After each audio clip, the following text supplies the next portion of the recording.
ایک دن سیدنا عثمان رضی اللہ تعالی عنہ وارضاہ جمعہ پڑھانے کے لیے تشریف لے آئے اور منبر رسول پہ کھڑے ہوئے. ابھی آپ نے خطبہ شروع نہیں کیا تھا کہ وہ جو بلوائی آئے ہوئے تھے نا، ان میں سے 2-4 آدمی کھڑے ہو کے انہوں نے کہا حضرت عثمان آپ خطبہ نہیں پڑھا سکتے، ہم آپ کو خطبہ نہیں پڑھانے دیں گے، نہ نماز پڑھانے دیں گے. حضرت عثمان نے بڑا روکا، سمجھایا مسجد نبی ہے، یہاں تو اونچی آواز کرنا منع ہے، تم کیا شروع کر رہے ہو. ان میں سے ایک ظالم آگے آیا اور حضرت نے جو آسا پکڑا ہوا تھا وہ آسا لے کے توڑ دیا، حالانکہ یہ وہ آسا تھا جو حضور پاک کے ہاتھ میں ہوتا تھا. حضور صلی اللہ علیہ وسلم سے پھر حضرت صدیق کے پاس آیا، حضرت صدیق سے پھر حضرت عمر کے پاس آیا، حضرت عمر کے بعد حضرت عثمان کے پاس آیا. وہ عصائے نبی، عصائے ہاتھ جو تھا وہ توڑ دیا اور حضرت کو پکڑ کے منبر سے کھینچ لیا نیچے اور مارنا شروع کر دیا. ہر طرف سے بلوائی اٹھ کھڑے ہوئے اور انہوں نے نمازیوں پر بھی باقاعدہ لڑائی شروع کر دی اور پتھر انہوں نے ساتھ رکھے ہوئے تھے، سنگ باری بھی شروع کر دی.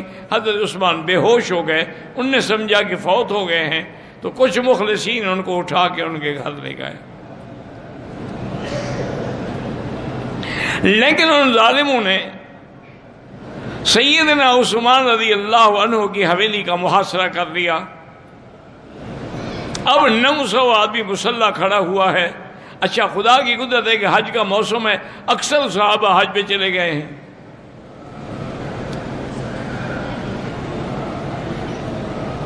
حضرت عثمان نے فرمایا بھی تم کیا چاہتے ہو؟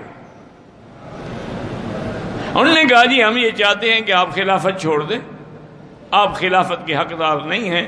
انہوں نے کہا یہ میں نہیں کر سکتا، مجھے آقا نے فرمایا تھا کہ ان اللہ مکمسک قمیصا فلا تخلعہ، اللہ تمہیں خلافت کی قمیص پہنائیں گے، تم اس کو نہ نکالنا. میں کیسے نکالوں؟ میں حضور کے فرمان کی مخالفت کیسے کروں؟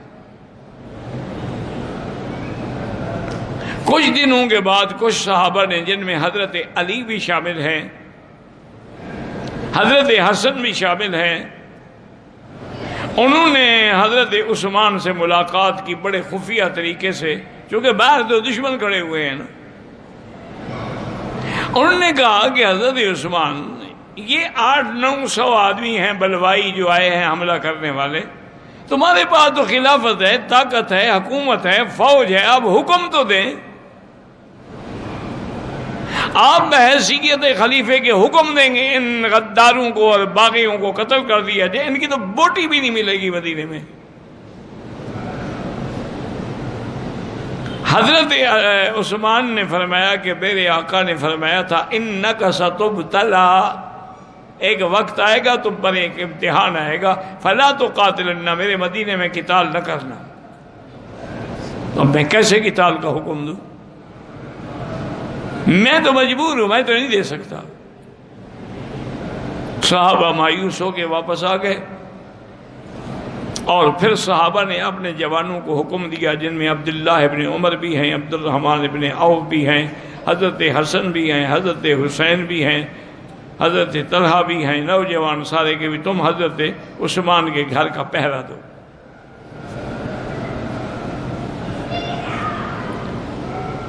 ایک دن سیدنا عثمان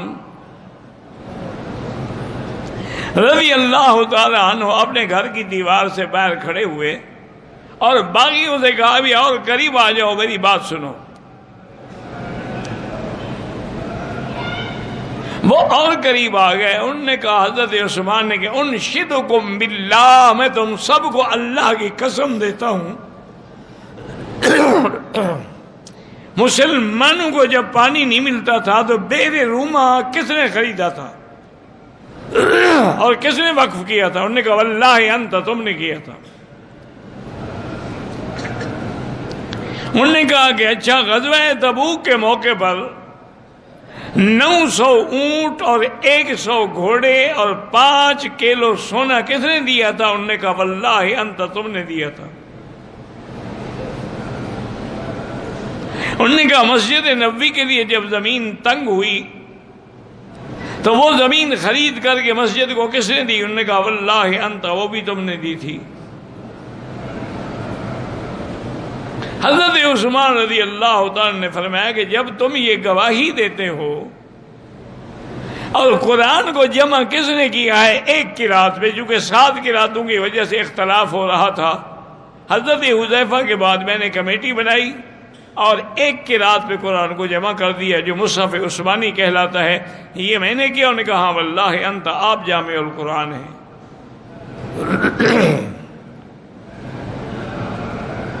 انہوں نے کہا کہ بات سنو، اسلام کے اندر 3 آدمیوں کا قتل جائز ہے۔ ایک تو وہ آدمی جس نے کسی کو قتل کیا ہو، وہ قصاص میں قتل ہوگا، اور میں نے تو کبھی زندگی میں کسی کو تمانچہ بھی نہیں مارا، قتل تو بڑی بات ہے۔ دوسرا وہ آدمی جو دین اسلام سے نکل جائے، مرتد ہو جائے، اس کے لیے بھی قتل کا حکم ہے۔ اور میں اب بھی اگر آپ نہیں مانتے تو کلمہ پڑھتا ہوں، آپ میرے اسلام کے گواہ ہو جائیں، گویا کہ میں مرتد تو نہیں ہوں۔ اور تیسرا آدمی اسلام میں وہ قتل کیا جاتا ہے جس نے زنا کیا ہو اور شادی شدہ ہو۔ زنا تو بڑی بات ہے، انہوں نے کہا میں نے تو کبھی غیر محرم عورت پہ نظر ہی نہیں ڈالی۔ جب یہ تینوں چیزیں میرے اندر نہیں ہیں تو تم کیسے مجھے قتل کرتے ہو؟ انہوں نے کہا نہیں، بس ہم نے فیصلہ کر لیا ہے کہ آپ کو قتل کریں گے یا آپ خلافت چھوڑ دیں۔ اور پھر میں خلافت اس لیے نہیں چھوڑ سکتا کہ مجھے اللہ کے نبی نے منع کیا تھا۔ بہرحال حضرت عثمان کا پانی بند کر دیا گیا اور 40 دن پیاسے رہے حضرت عثمان۔ انہوں نے آخر پیغام بھیجا بی بی عائشہ کو، سیدنا علی کو اور سیدنا زبیر کو کہ ہو سکے تو مجھے پانی بھیجو۔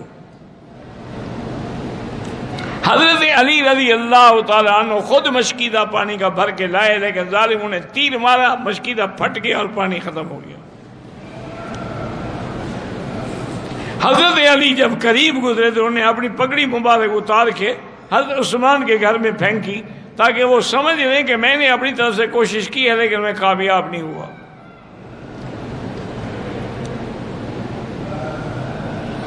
ایک دن عصر کے بعد آپ نے اپنی بیوی جن کا نام نائلہ تھا اس کو بلایا اور کہا کہ میں نے ابھی خواب دیکھا ہے کہ حضور صلی اللہ علیہ وسلم ہیں، ابو بکر ہیں، حضرت عمر ہیں، اور حضور فرماتے ہیں عثمان ہم تو تمہاری انتظار کر رہے ہیں، افطر عندنا، آج ہمارے ساتھ افطار کرو۔